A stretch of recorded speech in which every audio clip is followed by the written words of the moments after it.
മണിമുത്തിൻ്റെ പുതുപുത്തൻ വിശേഷങ്ങളിലേക്ക് എല്ലാവർക്കും സ്വാഗതം. അങ്ങനെ മണിക്കുട്ടി ഓടിക്കിതച്ചുകൊണ്ട് കൃഷ്ണയുടെ അടുത്തേക്ക് വരുന്നതും മോള് വന്നോ, എന്താ ഇത്ര താമസിച്ചതെന്ന് കൃഷ്ണ ചോദിക്കുമ്പോൾ ഞാൻ നീരജാൻറ്റിയോട് വിശേഷമൊക്കെ ചോദിച്ചുകൊണ്ടിരിക്കുകയായിരുന്നു എന്ന് പറയുന്നുണ്ട് കേട്ടോ മണിക്കുട്ടി. കാവ്യയെയും മുത്തിനെയും ഒന്നും കണ്ടില്ല എന്ന് ചോദിക്കുമ്പോൾ ഇല്ലയെന്ന് പറയുന്നുണ്ട്. മണിക്കുട്ടി എന്താ കിതക്കുന്നുണ്ടല്ലോ എന്ന് പറയുമ്പോൾ സ്റ്റെപ്സ് ഓടിക്കേറി വന്നതല്ലേ എന്ന് പറയുന്നുണ്ട് മണിക്കുട്ടി. തുടർന്ന് കൃഷ്ണ പറയുന്നുണ്ട്, നമുക്ക് ഹാളിൽ ചെന്നിരിക്കാം, ഫുഡ് വരാറായില്ലേ എന്ന് കൃഷ്ണ പറയുമ്പോൾ പോവാമെന്ന് പറഞ്ഞ് കൃഷ്ണയെയും കുട്ടി ഹാളിലേക്ക് പോവാണ് കേട്ടോ മണിക്കുട്ടി. അതിനുശേഷം ഫുഡ് കഴിക്കാൻ വേണ്ടി ഇരിക്കുകയാണ് കേട്ടോ രണ്ടുപേരും കൂടെ. മണിക്കുട്ടി കൃഷ്ണയ്ക്ക് ഫുഡൊക്കെ വിളമ്പി കൊടുക്കുന്നുണ്ട്. അപ്പോൾ അതും കണ്ടുകൊണ്ട് ജയമോഹിനി അണ്ടേക്ക് വരുന്നുണ്ട് കേട്ടോ. കോഴി ബിരിയാണിയും കോഴി പൊരിച്ചതെന്ന് പറഞ്ഞിട്ട് നീരജയെ വിളിച്ച് ചോറ് കൊണ്ടുവരാൻ പറയുന്നുണ്ട് കേട്ടോ ജയമോഹിനി.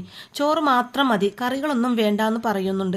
നീരജ ചോറ് കൊണ്ടുവന്ന് കൊടുക്കുമ്പോൾ അതെന്താ അമ്മേ ചോറ് മാത്രം മതി എന്ന് പറഞ്ഞത് നീരജ ചോദിക്കുമ്പോൾ അത് മതി, വിശപ്പൊന്നും തോന്നുന്നില്ലേ, നീ പോയി കുറച്ച് ചൂടുവെള്ളം കൊണ്ടുപോകാമെന്ന് പറയുമ്പോൾ ചൂടുവെള്ളമാണല്ലോ ഈ ഇരിക്കുന്നത് നീരജ മറുപടി പറയുന്നതും അത് രാവിലെ തിളപ്പിച്ചതല്ലേ, എനിക്ക് നല്ല ചൂട് വേണം, നീ പോയി ഉണ്ടാക്കി കൊണ്ടുപോവാ, പതുക്കെ മതിയെന്നും പറയുന്നുണ്ട് കേട്ടോ. അങ്ങനെ നീരജയെ അവിടുന്ന് പറഞ്ഞു വിടുകയാണ് കേട്ടോ ജയമോഹിനി. നീരജ അവിടുന്ന് പോകുന്നതും മണിക്കുട്ടി കഴിക്കാനെടുത്ത ബിരിയാണി നേരെ ജയമോഹിനി എടുത്ത് കഴിക്കുകയാണ് കേട്ടോ. ജയമോഹിനിക്ക് കഴിക്കാൻ കൊണ്ടുവന്ന ചോറ് മണിക്കുട്ടിക്കും കൊടുക്കുന്നുണ്ട്. അങ്ങനെ ബിരിയാണി വെട്ടി വിഴുങ്ങാണ്ട് ജയമോഹിനി. നീ ചോറ് മാത്രം കഴിച്ചാൽ മതിയെന്നും പറയുന്നുണ്ട് കേട്ടോ മണിക്കുട്ടിയോടായിട്ട് പതുക്കെ.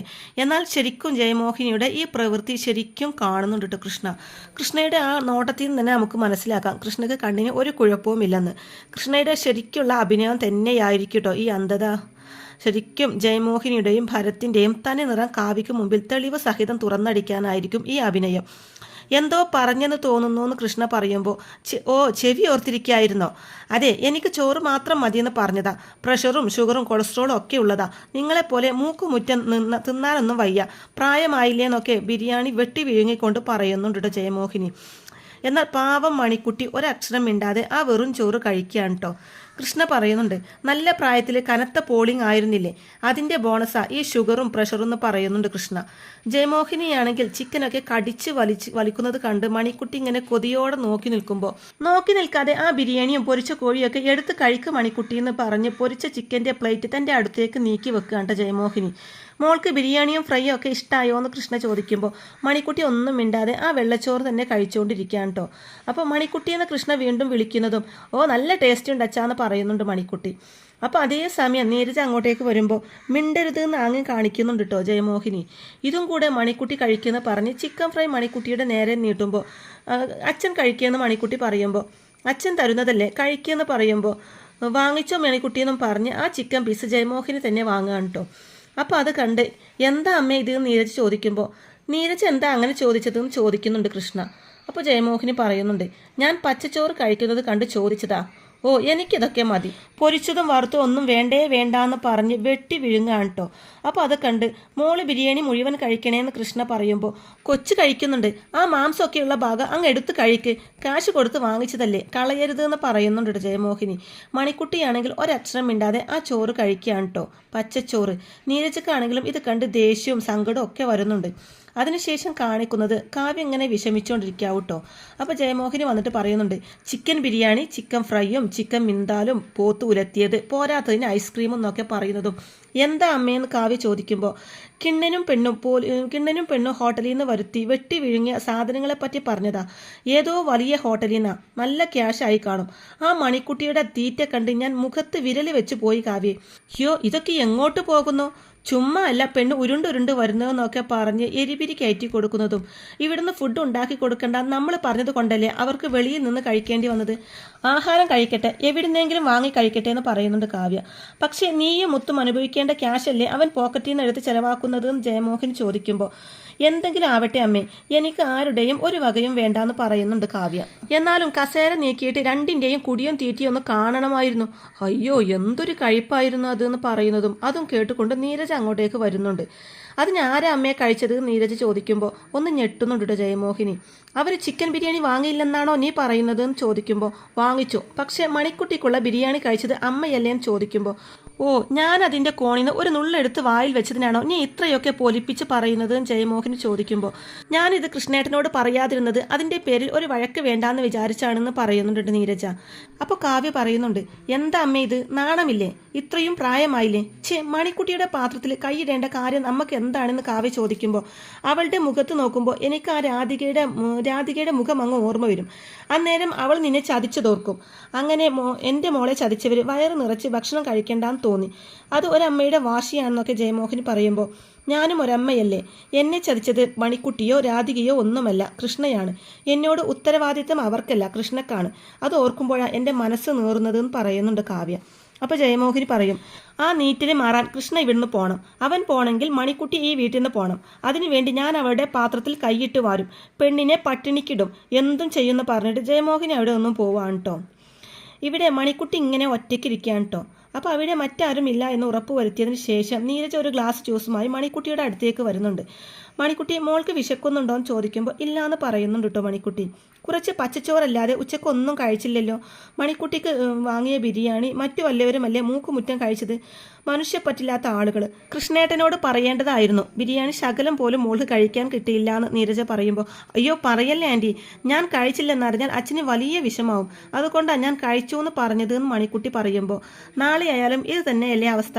കൃഷ്ണേട്ടൻ മോൾക്ക് വേണ്ടി ഓരോന്ന് ഓർഡർ ചെയ്യും, മറ്റാരെങ്കിലും അത് നാണമില്ലാതെ വെട്ടി വിഴുങ്ങുന്നു നീരജ പറയുന്നതും പോട്ടെ നീരജ ആൻറ്റി, ആഹാരമല്ലേ കഴിച്ചോട്ടെ എന്ന് പറയുന്നുണ്ട് കേട്ടോ മണിക്കുട്ടി ഇങ്ങനെ കഷ്ടപ്പെടുന്നത് കാണുന്നത് എനിക്ക് വിഷമാണ്. ഇത്രയും നാളും സ്നേഹിച്ചും ലാളിച്ചും വളർത്തിയിട്ട് പെട്ടെന്ന് ഇങ്ങനെ കഷ്ടപ്പെടുത്താൻ മനസ്സ് തോന്നുന്നത് അതിശയം എന്നൊക്കെ പറയുന്നുണ്ട് കേട്ടോ നീരജ. അപ്പം മണിക്കുട്ടി പറയുന്നുണ്ട്, മുത്തശ്ശിക്ക് എന്നോട് പണ്ടേ ദേഷ്യമാണല്ലോ. മുത്തശ്ശിയെ കാവ്യാന്റിയെ കൊണ്ട് ഓരോന്ന് പറഞ്ഞ് ചെയ്യിപ്പിക്കുന്നത്. കാവ്യാന്റിക്ക് മനസ്സുകൊണ്ട് എന്നോട് സ്നേഹമുണ്ട്, പക്ഷേ അത് കാണിക്കാൻ മുത്തശ്ശി സമ്മതിക്കാത്തതാണെന്നൊക്കെ മണിക്കുട്ടി പറയുമ്പോൾ അപ്പോഴും കാവ്യേച്ചിയെ കുറ്റപ്പെടുത്താൻ മണിക്കുട്ടിക്ക് തോന്നുന്നില്ല അല്ലേന്ന് നീരജ ചോദിക്കുമ്പോൾ മോളെപ്പോലെ എന്നെ സ്നേഹിച്ചതല്ലേ, അത് ഞാൻ മറക്കാൻ പാടില്ല എന്ന് പറയുന്നുണ്ട് കേട്ടോ മണിക്കുട്ടി. മോളുടെ ഈ നന്മ കാവ്യേച്ചി തിരിച്ചറിയുന്ന സമയം വരട്ടെ എന്നാണ് ഞാൻ പ്രാർത്ഥിക്കുന്നത് നീരജ പറയുന്നതും കാവ്യ ആൻറ്റിയും അച്ഛനും തമ്മിൽ സ്നേഹിക്കുന്ന സമയം വരട്ടെ എന്ന് പ്രാർത്ഥിക്കുക ആൻറ്റി എന്ന് പറയുന്നുണ്ട് മണിക്കുട്ടി.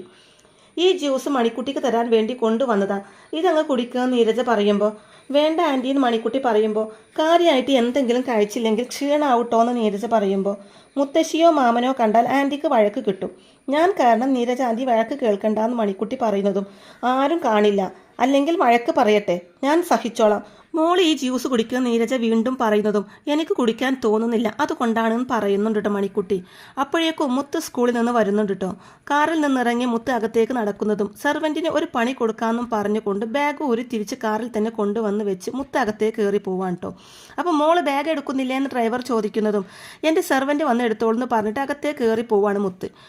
ആ വീട്ടു ജോലിക്ക് വേറെ ആൾ വന്നു, ഞാൻ അറിഞ്ഞില്ലല്ലോ എന്ന് പറയുന്നുണ്ട് ഡ്രൈവർ. നീരജയാണെങ്കിൽ നിർബന്ധിച്ചു കൊണ്ട് മണിക്കുട്ടിയെ കൊണ്ട് ജ്യൂസ് കുടിപ്പിക്കുകയാണല്ലോ. ആരെങ്കിലും വരുന്നതിന് മുമ്പ് കുടിക്കുമോളെ കുടിക്കുന്നൊക്കെ പറയുമ്പോൾ മനസ്സില്ലാ മനസ്സോടെ മണിക്കുട്ടി ജ്യൂസ് കുടിക്കാൻ ഒഴുകുന്നതും അതും കണ്ടുകൊണ്ടാണ് മുത്തകത്തേക്ക് കയറി വരുന്നത്. അപ്പോൾ ഇതാണ് ഇവിടെ പരിപാടി. അപ്പോൾ മുത്തേ നീരജ വിളിക്കുന്നതും ആൻറ്റി മിണ്ടരുത് എന്ന് പറയുന്നുണ്ട് കേട്ടോ മുത്തേ. ഞാൻ സ്കൂളിൽ പോകുന്ന സമയം നോക്കി ജ്യൂസും ഫ്രൂട്ട്സും നട്ട്സും എല്ലാം കഴിച്ച് നീ തീർക്കുക അല്ലേടി? എനിക്ക് കഴിക്കാൻ വേണ്ടി എൻ്റെ അമ്മ വാങ്ങിക്കൊണ്ട് വന്ന സാധനങ്ങളാണ്, അല്ലാതെ നിനക്ക് കട്ടെടുത്ത് കഴിക്കാനുള്ളതല്ല എന്ന് മണിക്കുട്ടി പറയുമ്പോൾ ഞാനാ മുത്തേ മണിക്കുട്ടിക്ക് ജ്യൂസ് എടുത്ത് കൊടുത്തത് നീരജ പറയുമ്പോൾ ആൻറ്റി ഇവളെ രക്ഷിക്കാനൊന്നും വരണ്ടാന്ന് പറയുന്നുണ്ട് കേട്ടോ. പറഞ്ഞ് നീരജയുടെ വായ അടുപ്പിക്കുകയാണ് കേട്ടോ. മുത്ത് സ്കൂളിൽ നിന്ന് ക്ഷീണിച്ച് വന്നതല്ലേ, ഇന്നാ ഈ ജ്യൂസ് കുടിച്ചോ എന്ന് പറഞ്ഞ് ജ്യൂസ് കൊടുക്കുമ്പോൾ അയ്യോ എന്തൊരു സൗജന്യം, നാണമുണ്ടോ എൻ്റെ വീട്ടിൽ നിന്ന് ഇങ്ങനെ ഓരോന്നെടുത്ത് കഴിക്കാനും കുടിക്കാനൊന്നും മുത്ത് പറയുമ്പോൾ എന്താ മുത്തേ ഇത് നീരജ ചോദിക്കുന്നതും ആൻറ്റി ഇവളെ ഒരുപാട് അങ്ങ് സപ്പോർട്ട് ചെയ്യല്ലേ എന്ന് പറയുന്നുണ്ട് കേട്ടോ മുത്തേ. ദേ പാലും പഴവും തേനും കഴിച്ച് ഇവിടെ സുഖിച്ച് കഴിയാറാണ് പരിപാടിയെങ്കിൽ അത് നടക്കില്ല. അങ്ങനെ നീ ഇപ്പോൾ സുഖിക്കേണ്ട, ജോലിക്കാരിയേക്കാൾ താഴെയാ നിന്റെ സ്ഥാനം എന്നൊക്കെ മുത്ത് പറയുന്നതും എനിക്ക് അതിനും വലിയ സ്ഥാനം വേണമെന്ന് ഞാൻ പറഞ്ഞില്ലല്ലോ എന്ന് പറയുന്നുണ്ട് കേട്ടോ മണിക്കുട്ടി. വലിയ വാചകമൊന്നും നീ അടിക്കണ്ടെന്ന് പറഞ്ഞ് കാറിൽ നിന്ന് ബാഗ് എടുത്തു കൊണ്ടുവരാനായിട്ട് പറയുന്നുണ്ട് കേട്ടോ മുത്ത്. സ്കൂൾ ബാഗ് ഞാൻ എടുത്ത് വെച്ചേക്കാന്ന് നീരജ് പറയുന്നതും ആൻറ്റിയോടല്ല ഞാൻ പറഞ്ഞതെന്ന് പറയുമ്പോൾ ഞാൻ എടുത്ത് വെക്കാമെന്ന് പറഞ്ഞിട്ട് മണിക്കുട്ടി ബാഗ് എടുക്കാൻ പോവാണ് കേട്ടോ. അല്ല അവിടെ നിന്നേന്നും പറഞ്ഞ് ആ ജ്യൂസ് മണിക്കുട്ടിയുടെ കയ്യിൽ നിന്ന് വാങ്ങി കുടിക്കുകയാണ് മുത്ത്. മണിക്കുട്ടി ബാഗ് എടുക്കാൻ കാറിന് അടുത്തേക്ക് പോകുന്നതും മോളെ ബാഗ് എടുക്കാൻ സെർവൻറ്റ് വരുമെന്ന് പറഞ്ഞിട്ട് കാണുന്നില്ലല്ലോ എന്ന് ഡ്രൈവർ പറയുമ്പോൾ മണിക്കുട്ടി ഒന്നും മിണ്ടാതെ വിഷമത്തോടെ നിൽക്കുകയാണ് കേട്ടോ. മോളെ എനിക്ക് ടൗൺ വരെ ഒന്ന് പോകണമായിരുന്നു, എവിടെയാ പുതിയ സെർവൻറ്റ് എന്ന് ഡ്രൈവർ വീണ്ടും ചോദിക്കുമ്പോൾ സെർവൻറ്റ് ഞാനാ അങ്കിൾ എന്ന് പറഞ്ഞിട്ട് മണിക്കുട്ടി ബാഗും എടുത്ത് അകത്തേക്ക് പോവാണ് കേട്ടോ. ഷെടാ ഈ മുത്തിൻ്റെ എന്ത് പറ്റി, എങ്ങനെ കഴിഞ്ഞിരുന്ന കൊച്ചുങ്ങളാ, ലോകത്തിൻ്റെ ഒരു പോക്ക് എന്ന് സ്വയം പറയുന്നുണ്ട് കേട്ടോ ഡ്രൈവർ. അങ്ങനെ മുത്ത് ജ്യൂസ് കുടിക്കുന്നതും ഒരു പണി കൊടുക്കണമല്ലോ എന്ന് പറഞ്ഞിട്ട് ഗ്ലാസ്സിലുള്ള ബാക്കി ജ്യൂസ് നീരജ് കാണാതെ അവിടെ തറയിൽ ഒഴിക്കുകയാണ് കേട്ടോ മുത്ത്. അപ്പോൾ ജ്യൂസ് താഴെ പോയോ എന്ന് നീരജ് ചോദിക്കുമ്പോൾ അറിയാതെ ഗ്ലാസ്സിൽ നിന്ന് പോയതാ ആൻറ്റി എന്ന് മുത്ത് പറയുന്നതും സാരമില്ല ഞാൻ തുടച്ചോളാം നീരജ പറയുമ്പോൾ വേണ്ട ആൻറ്റി എന്ന് പറയുമ്പോൾ ജ്യൂസ് അല്ലേ മുത്തേ ഈച്ച വരുന്നു നീരജ പറയുന്നതും ആൻറ്റി ഒന്നും ചെയ്യണ്ടെന്നാ ഞാൻ പറഞ്ഞത്, തുടക്കാനുള്ള ആൾ ദേ എത്തി. തുടർന്ന് മണിക്കുട്ടിയോട് ബാഗ് അവിടെ വെക്ക്, ഒരു ജോലിയുണ്ട്. വേണ്ട മുത്തേന്ന് നീരജ പറയുന്നുണ്ടെങ്കിലും അതൊന്നും കേൾക്കാതെ ജ്യൂസ് തറയിൽ വീണത് കണ്ടോ, ഇവിടെ എല്ലായിടത്തും വൃത്തിയാക്കണം, പെട്ടെന്നാവട്ടെ എന്നൊക്കെ പറയുമ്പോൾ മണിക്കുട്ടി അവിടുന്ന് പോവാൻ നിൽക്കുന്നതും അവിടെ നിൽക്ക് എവിടെ പോവാന്ന് മുത്ത് ചോദിക്കുമ്പോൾ തറ തുടയ്ക്കാൻ മോപ്പ് എടുക്കണ്ടേന്ന് പറയുമ്പോൾ വേണ്ട നിന്റെ ഈ സ്കേർട്ട് കൊണ്ട് തുടച്ചാൽ മതിയെന്ന് മുത്ത് പറയുന്നതും ഇതെൻ്റെ നല്ല സ്കേർട്ടാണെന്ന് മണിക്കുട്ടി പറയുമ്പോൾ എത്ര നല്ലതായാലും നീയല്ലേ ഉടുക്കുന്നത്, ഒരുങ്ങിക്കെട്ടി എവിടെയും പോവൊന്നും വേണ്ടല്ലോ, തറ തുടക്കുന്നുണ്ടോ അതോ ഞാൻ അമ്മയെ വിളിക്കണമെന്ന് മുത്ത് ചോദിക്കുമ്പോൾ ഞാൻ തുടക്കാമെന്ന് പറഞ്ഞുകൊണ്ട് പാവം മണിക്കുട്ടി തൻ്റെ സ്കേർട്ട് കൊണ്ട് തറ തുടയ്ക്കുകയാണ് കേട്ടോ. ദോശ മുത്ത് ഇങ്ങനെയൊക്കെ ചെയ്യുന്നത് നീരജ പറയുമ്പോൾ അത് ഞാനങ്ങ് സഹിച്ചോളാന്ന് പറയുന്നുണ്ട് മുത്ത്. അപ്പോൾ അതും കണ്ടുകൊണ്ട് നമ്മുടെ ജയമോഹിനി അവിടേക്ക് വരുന്നുണ്ട്. ഇവിടെ എന്താ പരിപാടി, ഓണം വരുന്നതല്ലേ ഉള്ളൂ, അതിനു മുമ്പ് വീടിനകത്ത് പൂക്കളം ഇടുന്നോന്ന് ചോദിക്കുമ്പോൾ മുത്തിൻ്റെ കയ്യിൽ നിന്ന് ജ്യൂസ് താഴെ വീണമ്മേ, അത് മണിക്കുട്ടിയെ കൊണ്ട് തുടപ്പിക്കുകയാണ് നീരജ പറയുന്നതും ആഹാ കൊള്ളാലോ, ദൈവാധീനമുള്ള ജന്മ നിൻ്റേത്, പറ്റിയ പണി തന്നെ കിട്ടുന്നുണ്ടല്ലോ എന്ന് പറയുന്നുണ്ട് ജയമോഹിനി. അപ്പോഴേക്കും കൃഷ്ണ മുകളിൽ നിന്ന് താഴേക്ക് ഇറങ്ങി വരുന്നുണ്ട് കേട്ടോ. മോളെ മണിക്കുട്ടി എന്ന് വിളിക്കുമ്പോൾ മണിക്കുട്ടി ഓടിച്ചെന്ന് കൃഷ്ണയുടെ അടുത്തേക്ക് ഓടിച്ചെന്ന് കൈ പിടിച്ച് സോഫയിലേക്ക് ഇരുത്തുന്നുണ്ട്. 4 മണിയായി കാണുമല്ലോ, മുത്ത് സ്കൂളിൽ നിന്ന് വന്നില്ലേ മോളേന്ന് കൃഷ്ണ ചോദിക്കുമ്പോൾ മിണ്ടരുത് നാങ്ങൻ കാണിക്കുന്നുണ്ട് കേട്ടോ മുത്ത്. വരാറാവുന്നതേ ഉള്ളായിരിക്കും അല്ലേ, മണിക്കുട്ടിക്ക് അറിയാലോ മുത്തിന് മോളോട് നല്ല ദേഷ്യമുണ്ട് എന്ന് പറയുന്നുണ്ട് കേട്ടോ കൃഷ്ണ. അപ്പോൾ അതും കേട്ടുകൊണ്ട് ദേഷ്യത്തോടെ നിൽക്കുന്ന മുത്തിനെയും കാണിച്ചു കൊണ്ടാണ് കേട്ടോ ഇന്നത്തെ ഈ ഒരു എപ്പിസോഡ് അവസാനിക്കുന്നത്. അങ്ങനെ മണിമുത്തിൻ്റെ വളരെ ത്രില്ലിംഗ് ആയിട്ടുള്ള നല്ല അടിപൊളി എപ്പിസോഡുകളൊക്കെ ആയിരിക്കും കേട്ടോ ഇനി വരാനിരിക്കുന്നത്. അപ്പോൾ ഈ റിവ്യൂ ഇഷ്ടമായിട്ടുണ്ടെങ്കിൽ വീഡിയോ ലൈക്ക് ചെയ്യാനും ചാനൽ കൂടി ഒന്ന് സബ്സ്ക്രൈബ് ചെയ്ത് സപ്പോർട്ട് ചെയ്യാനും മറക്കല്ലേ ഫ്രണ്ട്സ്. താങ്ക്